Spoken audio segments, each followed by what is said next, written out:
Bonsoir à tous, vous faites bien de nous rejoindre. C'est votre rendez-vous avec les infos décalées sur la télé d'une autre planète. Nous sommes samedi 2 février 2019 et au sommaire, les véritables promoteurs du troisième mandat du président Alpha Condé montrent leur vrai visage. Vous pouvez retenir celui du préfet de Kankan, Aziz Diop, dont les propos ont frisé l'indignation et la désolation cette semaine. Alpha Condé doit rester jusqu'en 2025, a-t-il dit, réaction de quelques citoyens dans ce journal. Sans doute l'un des meilleurs rappeurs guinéens, membre de la saga hip-hop, il a été verrouillé sous la Deuxième République pour ses textes jugés trop osés.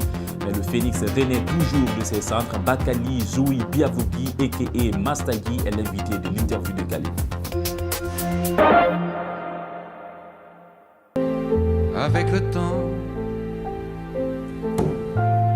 le temps va, tout s'en va. On oublie le visage et l'on oublie la voix, le cœur quand ça bat plus. C'est pas la peine d'aller chercher plus loin, faut laisser faire et c'est très bien. Avec le temps va, tout s'en va. On oublie le visage, on oublie la voix, le cœur. Quand ça va plus, c'est pas la peine d'aller chercher plus loin. Merci Léo Ferré. Ah, la belle époque. Si on pouvait me permettre d'évoquer la mémoire humaine pour être précis. Une étude l'a démontré, vous le savez, qu'à partir de 60 ans, chez beaucoup de personnes, la mémoire s'écourte. Il faut pour ces personnes assembler des images et si possible les faire visionner en vue d'une reconstitution. Par exemple. Je jure devant le peuple de Guinée sous mon honneur de respecter scrupuleusement les dispositions de la Constitution, des lois et des décisions de justice, de défendre les institutions constitutionnelles, l'intégrité du territoire et l'indépendance nationale. En cas de parjure, que je subisse les rigueurs de la loi. C'est tout ce que vous avez pu trouver comme séquence ? Bon, je la prends et cette séquence, je vous donne ma parole. Vous la verrez tous les samedis jusqu'au 31 décembre 2019. Dadi aimerait bien se souvenir de ses engagements. Et c'est pour ces sirènes révisionnistes aussi que je le fais. Oui, après, ils diront, on en a cure. Une a résonné cette semaine, vous le voyez en image, le préfet de Kankan, Aziz Diop, sacrée manière de défendre son fauteuil, non ? Alpha Condé doit rester jusqu'en 2025. Les propos du préfet ont résonné comme la plus nulle des punchlines. Des citoyens ont tenté de nous le faire comprendre. Qu'est-ce que vous pensez du troisième mandat ? Du troisième mandat, que j'ai pensé. Je n'ai rien pensé dans ce sens, tout simplement. Si vous voulez connaître quelque chose de positif dans ce sens, vous pouvez demander au président de la République. Mais ce que je vois le pays comme le bien, ça je peux témoigner ça à vous.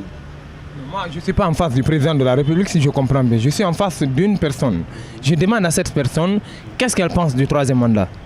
Ce que moi je pense troisième mandat, le troisième mandat est la main de Dieu. Comme premier mandat est déjà donné la main de Dieu, deuxième aussi est donné la main de Dieu. Dieu sera toujours là-bas pour donner troisième mandat ou premier mandat. C'est Dieu qui donne le pouvoir. C'est Dieu qui donne le pouvoir. Ce n'est pas nous qui donnons, ce n'est pas vous qui donnez. C'est Dieu qui donne. Donc si Dieu a donné quelque chose à quelqu'un, on ne peut pas la retirer. Donc troisième mandat, c'est Dieu qui connaît. Mais nous, on regarde ce qui fait le pays, ce qui passe le pays. Troisième mandat en Guinée ici, il n'y a pas troisième mandat en Guinée ici. Celui qui parle de troisième mandat ici, il verra. En Guinée ici, il n'y a pas de troisième mandat. En 2020, on voulait que la jeunesse change. Nous les jeunesses, on a fatigué. La souffrance, ça nous fatigue ici. Surtout nous, les mototaxis ici, là, les policiers, ça nous fatigue. Moi, je supporte le troisième mandat. Parce qu'il a des projets, il faut qu'il va finir. Quand l'État s'appétit, avec l'hôpital d'Onka, avec le goudron. Donc quand l'État n'est pas fini ? Non, n'est pas encore fini.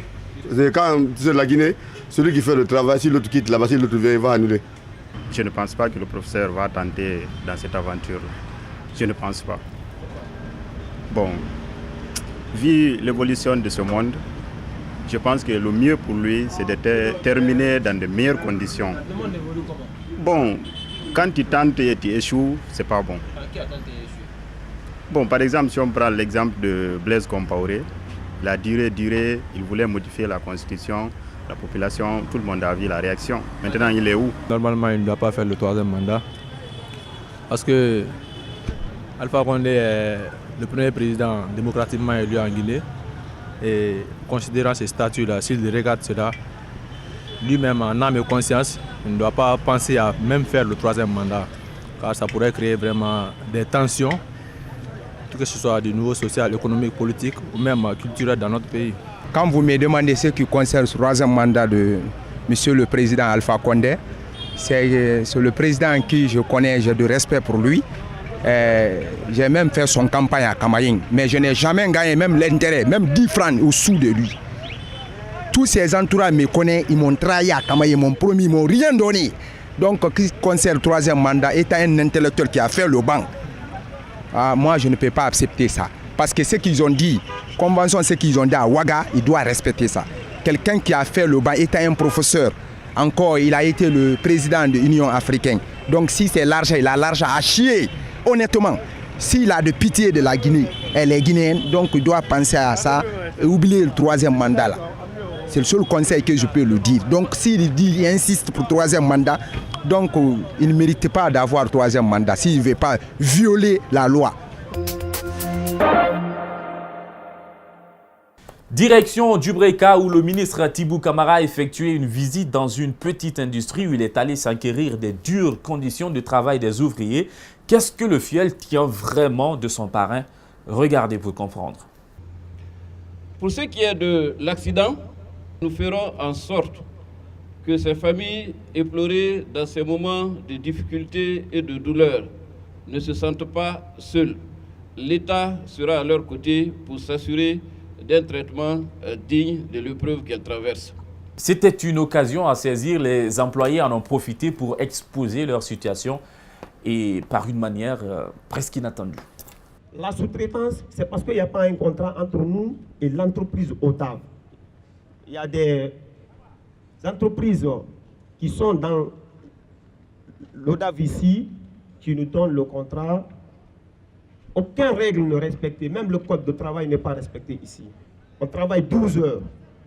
L'argent qu'on nous donne, les 12 heures, certains sont payés à 35 000, 50 000, le plus payé c'est 60 000. Donc nous sommes fatigués. Aucune condition n'est remplie, messieurs. Donc nous vous prions, mes 2 bras derrière mon dos, je me mets à genoux, tout le monde à genoux. Monsieur le ministre, aidez-nous à sortir dans cette souffrance. Vous êtes la seule personne à nous aider à sortir dans cette souffrance. Je vous remercie. Cependant, ils sont encore nombreux au chômage, mais la rue propose toujours des solutions pour certains. Peu importe les clichés, les idées reçues, ils font de leur mieux pour survivre à tout. Cette semaine, nous sommes allés à la rencontre des rabatteurs, ce que vous appelez les coxeurs. Bienvenue dans le coin des vrais gens.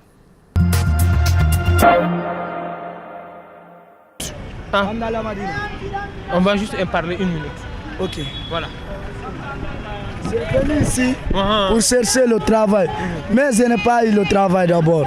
Je suis venu ici pour faire le poster, pour prendre les gens, mettre dans la voiture.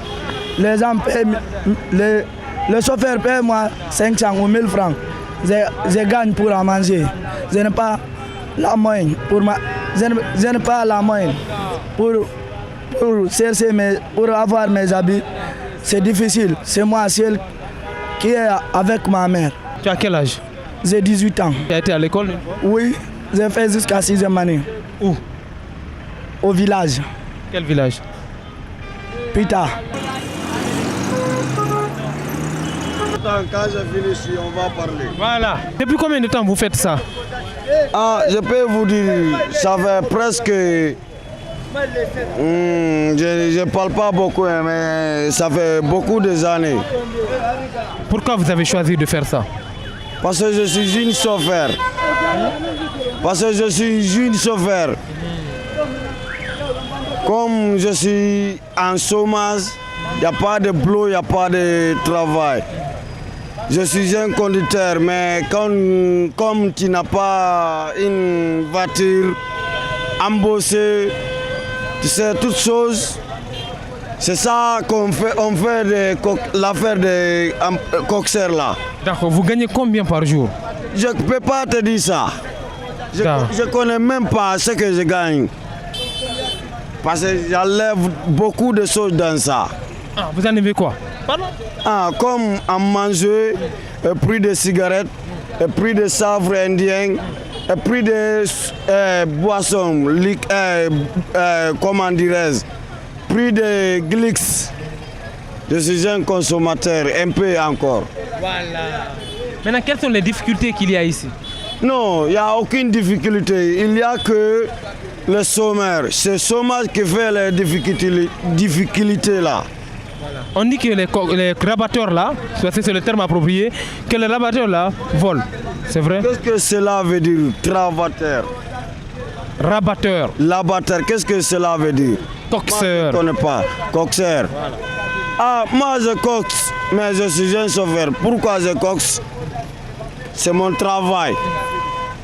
D'accord. Maintenant, on dit que parfois vous volez les sacs. Ça, c'est des closards qui font ça.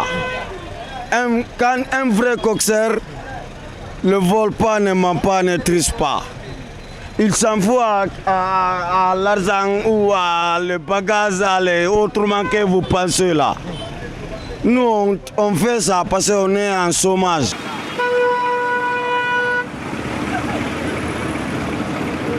Personnellement, tu as étudié? Oui, moi j'ai étudié. Juste en quelle classe? 9e année. J'ai fait la 9e année. Tu continues les études? Non, j'ai sorti à l'école. Pourquoi? Pourquoi? Moi, il n'y a pas de soutenance. J'ai étudié, mais il n'y a pas de soutenance. Tu vois, quand tu es né, tu n'as pas vu ta maman ou ton père, il n'y a pas quelqu'un qui te soutient. Ah, c'est pas facile d'étudier dans ce pays-là. Tu as étudié où? À Fria. Moi, j'ai grandi à Fria, là-bas. Lorsque l'île a été bloquée, j'ai venu chez mon oncle ici. C'est pour cela que j'ai là. Pourquoi tu n'as pas fait un autre métier? Un autre métier. Que de venir ici? Ça, c'est Dieu qui nous a fait ça. C'est Dieu, c'est la Saint qui a fait ça. Voilà, bonjour monsieur. Salam alaikum. D'accord, vous venez de gagner combien d'abord? Faut regarder d'abord. Depuis le matin, je n'ai même pas mangé. Depuis le matin, je viens de gagner ça. Tu as vu? On est en Guinée, mais il n'y a pas de travail. On est fatigué. Ça, c'est pas bon. C'est pour cela que les gens sont en train de sortir, mourir dans la route. Il n'y a pas de position pour le travail. Nous, on ne besoin pas dire que. On besoin le développement dans le pays avec ce que ça va aider quelqu'un. Il faut regarder moi, le père de famille. Vous voulez me dire qu'il n'y a pas de développement dans le pays là? Allez là où moi j'étais, c'est vrai qu'il n'y a pas de développement. Là où moi j'étais, puisque j'ai fatigué pour le moment. Il faut regarder depuis le matin. Il y a un père de famille, il y a les enfants à la maison. Il y a tout qui est attendu pour le manger. Il faut regarder. Nous en train de coxer ici pour gagner les 100 francs, 500 000 francs. Encore la police et le syndicat ils reviennent me tirer. Nous on ne coxe pas, nous on vole, c'est pas ça. Nous, il faut regarder. Maintenant, quelles sont les difficultés qu'il y a ici? Tu as vu quoi? Moi, ce n'est pas un vieux comme ça, là où tu m'as trouvé, il faut regarder mon tête. Voilà. Il y a un blanc qui a commencé là-dedans. Voilà, il y a un blanc qui a commencé là-dedans. Jusqu'à présent, c'est en train de coxer ici pour les 1000 francs. Est-ce que c'est bon? Tu as combien d'enfants? Moi, il y a 2 enfants. Nous, on coxe ici. Il n'y a rien. Tu as vu le permis? On est sommet. Ce que vous m'avez ici, si vous venez, on a coxé ici le ville, c'est voleur. C'est bandit comme ça. Ce n'est pas tout qui est bandit. Nous, on vient pour chercher consommation, puisqu'on est fatigué. C'est reste à la garoiture jusqu'à se gagner le verkin. Mais si ça allait assez ensemble, il n'y a pas à manger. Il n'y a pas rien. Je ne peux pas aller voler. Si c'est quelque chose qui est tombé, s'il n'y a rien avec moi, je ne peux pas prendre. Je prends garder. Il n'y a même pas montré le préfecteur, puisqu'il n'y a rien avec moi. Est-ce que vous avez une fois volé ici? Vous avez une fois volé ici? Non, moi je dis que voilà le syndicat, il faut regarder. Vous, lui, le connaît ici, le volet. Mais vous venez de dire que quand vous ramassez, vous prenez, vous mettez dans la poche. Non, c'est vous dit seulement, s'il n'y a pas de travail, il me demande pourquoi que j'ai revenu ici. S'il n'y a pas de travail avec moi, c'est en train de coxer ici 100 francs, 1000 francs. Si quelque chose est tombé ici, 50 000, ou 5 000, ou 10 000, C'est arrête comme ça là. Jusqu'à vous monter vers qui? Je prends, je mets dans mon poste, comme il n'y a rien. C'est volé ou c'est pas volé? C'est volé. Si tu es vu, comment tu vas dire? Volé. Ok, mais tu vas trouver que c'est fatigué, il n'y a rien, il n'y a pas de travail. Il y a beaucoup de gendarmes à la Guinée. Là où tu es arrêté, même pisser, ils t'attrapent. Il n'y a pas de douche là où quelqu'un va pisser. Maintenant, c'est capital. Il y a beaucoup de gens. Si tu es fatigué pour pisser, où tu vas pisser? Ce n'est pas dans le pays. Si aller pisser ici quelque part, quelqu'un t'attrape, aller fermer là-bas ou brigander, c'est que tu es avec toi, tu prends tout. Il va dire cette loi, mais tu vas faire le travail encore, tu vas dire cette loi. Moi encore, je suis fatigué pour pisser. Il faut regarder, je venais pisser, c'est pour. Il vient m'attraper, si ce n'est pas saleté, il peut m'attraper à cause de ça, c'est pas bon. Vous restez avec nous, nous allons nous accorder une petite pause, le temps de la réclame, on reviendra ensuite pour la deuxième partie.